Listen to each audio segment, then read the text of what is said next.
हे म्हणजे एक चमत्कारच होते बघ. मसीहा होते किमयागार म्हणा, देवदूत, मेसेंजर, पायोनियर, युगकर्ते, धर्म संस्थापक होते. तुमच्या सर्वांच्या मनात, सर्व मुलांच्या, विद्यार्थ्यांच्या मनात त्यांनी सत्य धर्माची स्थापना केली. सत्यम शिवम सुंदरम, सत्यमेव जयतेचा संदेश त्यांनी तुम्हाला दिला. तुम्ही सत्यापासून आयुष्यात कधीही ढळणार नाही एवढे त्यांनी तुमच्यावर गाढ संस्कार केले. त्यांनी तुम्हाला स्वतःमध्ये बघायला शिकवलं. स्वतःच्या मनदर्पणात स्वतःचं प्रतिबिंब बघा असं सांगितलं. ते नेहमी असंच सांगायचे की आपलं मन हेच आपलं खरं दर्पण आहे आणि त्या मनाच्या म्हणण्यानुसार आपण चालावं. आपलं मन कधीही आपल्याला फसवणार नाही, धोकाही देणार नाही. त्या सिनेमातल्या, काजल सिनेमातल्या एका भजनाचं उदाहरण द्यायचे. तोरा मन दर्पण कहलाए, भले बुरे सारे कर्मों को देखे और दिखाए. तुम्ही तुमच्या मनाचं ऐका, तुम्ही तुमच्या मनाचे राजे व्हा, म्हणजे सगळं जग तुमची आज्ञा राजाज्ञा म्हणून पाळील. ते साधू संतच होते. त्यांनी त्यांचं संतपण तुम्हालाही दिलं, तुम्हालाही संत केलं, तुम्हाला शोषित केलं. संताच्या विभूतीचे दोन प्रकार ते सांगायचे.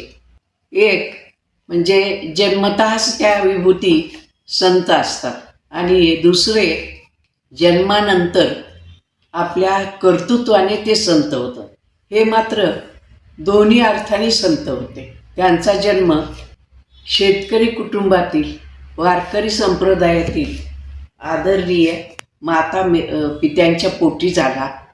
ते संस्कार त्यांच्यावर जन्मतःच झाले आणि जन्मानंतर स्वकर्तृत्वाने ही ते मोठे झाले. त्यांनी मिळवलं आणि त्या संतपणाचं आशीर्वादाव्रत स्वीकारले. त्यात त्यांनी कधीच मागे फिरले नाहीत किंवा वेगळं वागले नाहीत. चुकूनही त्यांनी कधी चुकीचं वर्तन केलं नाही. सम्राट अशोक, सम्राट चंद्रगुप्त, सम्राट गौतम बुद्ध, बुद्धांचा धम्म, कैवल्याचा पुतळा, ज्ञानियांचा राजा, गुरु महाराव, जगन्माता माऊली संत ज्ञानेश्वर महाराज, महाराजांचं पसायदान, जगद्गुरु संत तुकाराम महाराज, शांतीब्रह्म संत श्रेष्ठ, राष्ट्रपिता नाथ महाराज, महात्मा गांधीजी, संत महात्मा गांधीजी, संत येशू ख्रिस्त, संत गाडगेबाबा, तुकडोजी महाराज, जागतिक कीर्तीचे महान शास्त्रज्ञ निवृत्ती कदम, जयंत नारळीकर, जमनालाल बजाज, जमशेदजी टाटा, रघुनाथ माशेलकर, माधवराव चितळे, भुजंगराव कुलकर्णी, सुधा मूर्ती, नंदन नीलकेनी या सर्वांपासून सरांनी प्रेरणा घेतली होती. जगद्विख्यात महान शास्त्रज्ञ, भारताचे माजी राष्ट्रपती अब्दुल कलाम साहेब हे सरांचे आदर्श होते.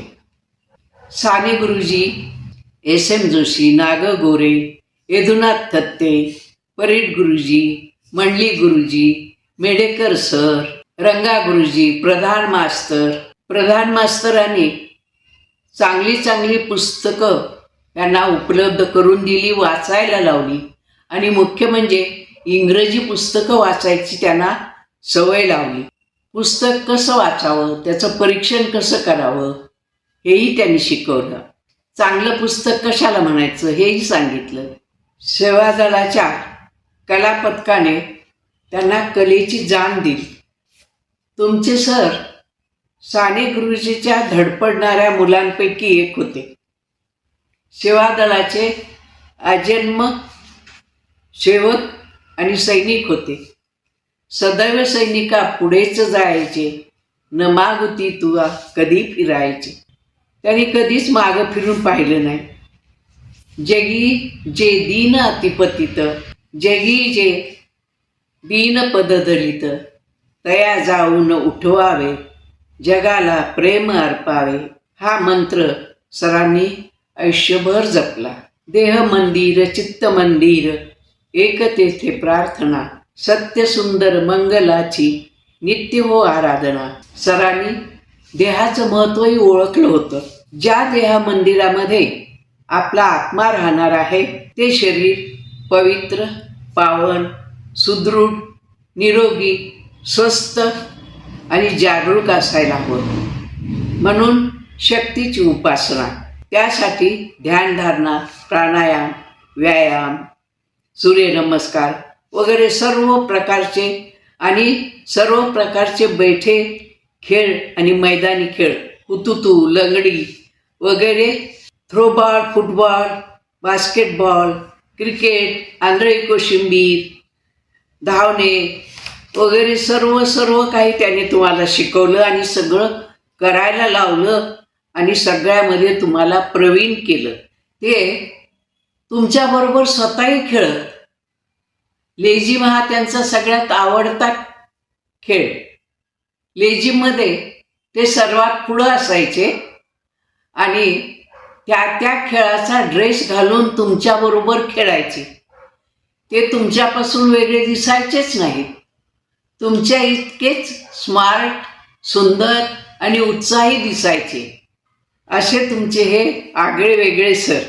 खेळामध्ये किंवा इतरही वेळी ते तुमच्यात इतके रमून जायचे की ते स्वतः आपण प्रिन्सिपल आहोत हे विसरायचे आणि तुम्ही पण विसरायचा की ते आपले प्रिन्सिपल आहे.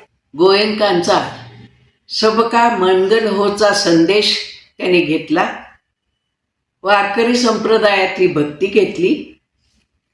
भक्ती म्हणजेच श्रद्धा, विश्वास, परिपूर्णता असं ते म्हणायचे. ते अतिशय मायाळू, प्रेमळ आणि दयेचा सागर होते. कनवाळू होते. प्रेमास्वरूप आई, वात्सल्य सिंधू आई, स्वामी तिन्ही जगाचा, आई विना भिकारी. पितामह महात्मा गांधीजींच्या भजनातील पीडपराई जाणणारे सर होते. आपले MGM विद्यापीठचे डीन आदरणीय श्री कमल किशोरजी कदम, सेक्रेटरी आदरणीय बाबूराव साहेब, मेडिकल विद्यापीठाचे आदरणीय dean Shri PM Jadhav sir, VC आदरणीय सपकाळ सर, आदरणीय श्री कक्कड साहेब, डीन आदरणीय श्री गाडेकर सर, कृषीभूषण कृषीतज्ञ आदरणीय श्री विजयअण्णा बोराडे सर, या सर्वांकडून सरांनी कामाचं महत्त्व जाणून घेतलं. कामाची रीत, नियम, नियोजन, संयोजन, शिस्त हे सर्व तुमचे सर या सर्वांकडूनच शिकले. या सर्वांपासून त्यांनी कामाची प्रेरणा, स्फूर्ती आणि कामाचा वसा घेतला. मुलांनो, लौकिक अर्थाने तुमचे सर आज आपल्यात नाहीत, पण खऱ्या अर्थाने अदृश्य रूपाने ते आपल्यातच आहेत, तुमच्यातच आहेत. सदैव रात्रंदिवस 24 तास ते तुमच्यातच असायचे, तुमच्यातच बसायचे, उठायचे. तुमच्याशिवाय त्यांना करमायचेच नाही. ते तुमच्याशीच बोलायचे, सतत तुमचाच विचार करायचे, तुमचा दोस्त होऊनच राहायचे. आपणासारखे करीती तात्काळ. सरांनी तुम्हाला लगेच स्वतःसारखंच बनवलं.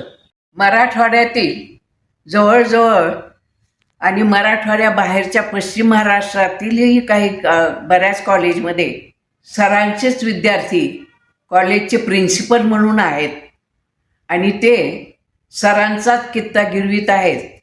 सरांनी इतकेच सक्षम आहेत आणि सरांसारखेच त्यांनी सुद्धा विद्यार्थी घडवले. हे सर्व जे प्रिन्सिपल आहेत सरांनी शिकवलेले विद्यार्थी, त्या प्रिन्सिपलना लोक मिनी बोराडे सर म्हणतात आणि तुम्हालाही तसं म्हणून घ्यायला आवडतं. तुम्ही त्यांच्यासारखेच बोलता, त्यांच्यासारखे हसता, त्यांच्यासारखे कपडे घालता, हावभाव तसेच करता. एका बोराडे सरांनी शेकडो प्रिन्सिपल घडवले, मिनी प्रिन्सिपल. आणि हे मिनी प्रिन्सिपल, शेकडो मिनी प्रिन्सिपल अजून पुन्हा शेकडो मिनी प्रिन्सिपल घडवणार. 100x100 हिशोब करा. हे एवढे विद्यार्थी जर कार्यरत आहेत तर आपल्याला चिंताच नाही. नक्कीच जगाचा उद्धार होणार आणि सगळं जग तुमच्याकडे, तुमच्या कॉलेजकडे आणि तुमच्या सरांकडे खूप मोठ्या अपेक्षेनं बघणार. तुमच्या सरांनी एक युनिक बँक काढली. त्या बँकेचे ते मॅनेजर आणि आपण सगळे त्या बँकेचे ठेवीदार. सरांनी आपण जी ठेवली आणि सरांनी जी ठेवली त्या बँकेत, त्या ठेवीची आज हजारो लाखो पट झाली आहे. मला सांगा, कुठल्या बँकेमध्ये एवढी पट रक्कम होते? स्विस बँकेत सुद्धा तेवढी होत नाही. आपण सगळे या बँकेचे ठेवीदार आहोत आणि म्हणून आपण जगात सगळ्यात श्रीमंत आहोत. गृहमंत्री आणि इंडस्ट्रियल मिनिस्टर कल्याणराव पाटील आणि बापू काळदाते ह्या दोघांनी मिळून ह्यांना बोलावून घेतलं आणि सांगितलं, अरे तुझ्यासारखा एवढा हुशार तरुण गुजरातमध्ये जाऊन त्या लोकांचा विकास करतोयस, त्या लोकांसाठी तुझी बुद्धी आणि श्रम वापरतोयस, त्यापेक्षा तू आपल्या मराठवाड्याचा विकास का नाही करत? मराठवाड्याचा विकास काय दुसरे येऊन करणार का? आपल्या भागाचा विकास सोडून तू परप्रांताचा विकास का करतोयस? तू ये, मराठवाड्यात ये आणि मराठवाड्याचा विकास कर, असं सांगितलं.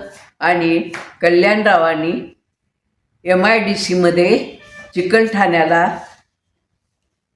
स्मॉल स्केल इंडस्ट्रीजची स्थापना केली आणि त्यांच्यासाठी शेड्स बांधून दिल्या. आणि मी तिथं हे आले आणि फॅक्टरी बांधणी सुरू केली. फॅक्टरी व्यवस्थित चालू झाली.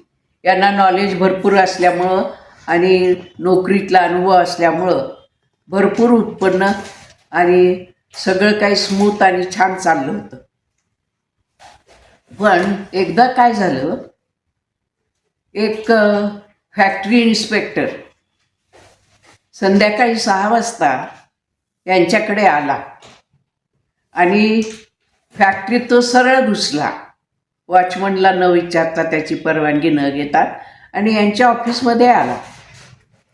आल्यानंतर हे म्हणाले, कोण आपण, कशासाठी आलात? त्यावर तो म्हणाला की मी फॅक्टरी इन्स्पेक्टर आहे. आणि ते म्हणाले, तुमचं कार्ड दाखवा. त्या इन्स्पेक्टरनं ते कार्ड ह्यांना दिलं. ह्यांनी घड्याळाकडं बघितलं आणि सांगितलं की भल्याग्रस्ता, आता 6 वाजलेत आणि तुझी ड्युटीची वेळ 5 पर्यंत असते, तर तू ड्युटी व्यतिरिक्तच्या वेळात इथं आलास, माझी परवानगी न घेता आलास, तुझ्यावर मी काय कारवाई करू? त्यावर तो गडबडला आणि तो लाच घेण्याच्या उद्देशानं आलाय आणि काहीतरी फॅक्टरीमध्ये छोटं मोठं चूक दाखवायची आणि ब्लॅकमेल करून पैसे काढायचे, हा त्याचा उद्देशाने ओळखला होता. आणि मग तो ग्रस्त गाया करून निघून गेला. त्यांना खूप राग आला आणि खूप वाईट वाटलं. मग हे सरळ तावातावानं आनंद भालेरावांकडे गेले. आनंद भालेरावांना त्यांनी हा सगळा प्रकार सांगितला आणि म्हणाले, अण्णा, मी आता फॅक्टरी बंद करतो आणि जातो परत माझ्या नोकरीच्या गावाला, गुजरातला. तिथं निदान मला कामाचं समाधान होतं आणि तिथं असं कुणी मला लाच मागत नव्हतं. आणि इथं हा प्रकार, फॅक्टरीत गेलं, बँकेत गेलं तसंच, कुठल्या ऑफिसमध्ये गेलं तसंच, जिथं तिथं टेबला खालून द्या. मी घरातलं किडूक मिडूक गोळा करून फॅक्टरी उभी केली आणि अशी लाच देऊ का? त्याच्यामुळं मी आता निघून जाणार, अण्णा मला नाही राहायचं इथं. अण्णांनी त्यांना धरून खुर्चीवर बसवलं, थोडं शांत होऊ दिलं आणि मग म्हणाले, अरे प्रताप, तुझं ठीक आहे, तू शिकलायस, तुला नोकरी मिळू शकते, मग तू जाशील, जा. पण मी, बापू काळदाते, आनंद भालेराव, केशवराव देशपांडे, ह्या मोठ्या मोठ्या माणसांनी आम्ही मिळून कसे दिवस काढले तुला माहीत नाही. आम्हाला थोडे अनुभव आलेत का? पण मग आम्ही मैदान सोडलं नाही. परिस्थितीला तोंड देऊन आम्ही ताठपणे उभं राहिलो. तुला पळपुटेपणा करायचा तर जा. यांची कान उघडणी केली. हे शांत झाले आणि म्हणाले, अण्णा तुमचं बरोबर आहे, माझं चुकलं, मी रागात बोललो, पण मी आता हे करणार नाही. आणि मग त्यांनी जोश आला त्यांना. अण्णा म्हणाले, तू जा आणि तुझं बळ, तुझी शक्ती, तुझी तत्व वापर आणि लोकांना ह्या वाईट मार्गापासून दूर करून पुढे जा.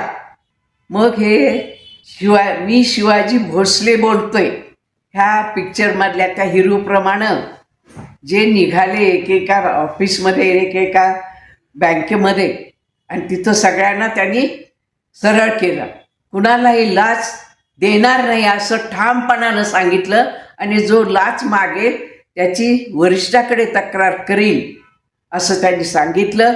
आणि तेव्हापासून सगळीकडचे जे अधिकारी होते ते ह्यांच्यापुढं नम्रपणं त्यांचं काम करू लागले. आणि या गोष्टीचा फायदा यांनी स्वतःसाठीच नाही तर इंडस्ट्रीतल्या त्यांच्या बाकी इंडस्ट्रीचे जे मित्र होते त्या सगळ्यांसाठी करून दिला. ते जी गोष्ट करायचे ती सगळ्या इंडस्ट्रीसाठी करायचे, एकट्यासाठी करीत नसत. हा एक अनुभव मला खूप काही महत्त्वाचा वाटतो.